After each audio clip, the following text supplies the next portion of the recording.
Assalamualaikum warahmatullahi wabarakatuh. Perkenalkan, nama saya Melvin Eka Putra, NPM 1831090312, mata kuliah Sosiologi Pendidikan.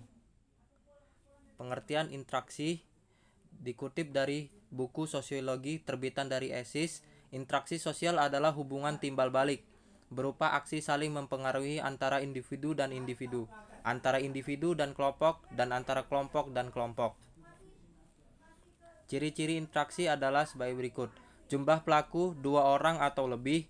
Bila kita membanting gelas ketika marah, maka gelas tidak akan membalas perbuatan kita. Maka di situ tidak terjadi interaksi sosial.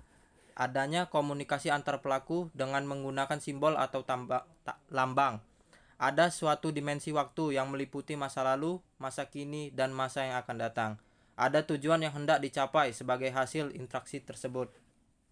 Jenis-jenis interaksi adalah sebagai berikut. Interaksi individu dengan individu dapat bersifat positif maupun negatif. Contoh interaksi sosial positif adalah kegiatan ibu membantu anaknya belajar. Kemudian contoh negatif adalah peperangan atau perkelahian antara dua kelompok atau negara.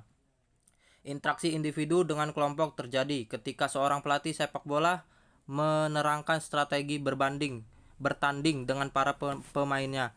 Interaksi kelompok dengan kelompok. Misalnya persatuan pemuda dari berbagai daerah bertemu untuk membahas acara Kongres Pemuda Nasional.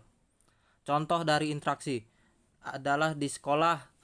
Contoh interaksi sosial di sekolah adalah kerjasama antara anggota tim sepak bola dalam sebuah pertandingan. Selain itu, contoh lainnya adalah debat antara calon presiden dalam memperebutkan kursi presiden, maupun tawar-menawar antara pembeli dan penjual di pasar. Kelompok sosial. Kelompok sosial adalah himpunan dalam kesatuan manusia yang hidup bersama karena saling berhubungan di antara mereka secara timbal balik dan saling mempengaruhi. Ciri-ciri kelompok sosial: memiliki rasa kebersamaan dan solidaritas, memiliki kebersamaan motif, visi dan tujuan, bersistem dan berproses. Lanjutan ciri-ciri kelompok sosial.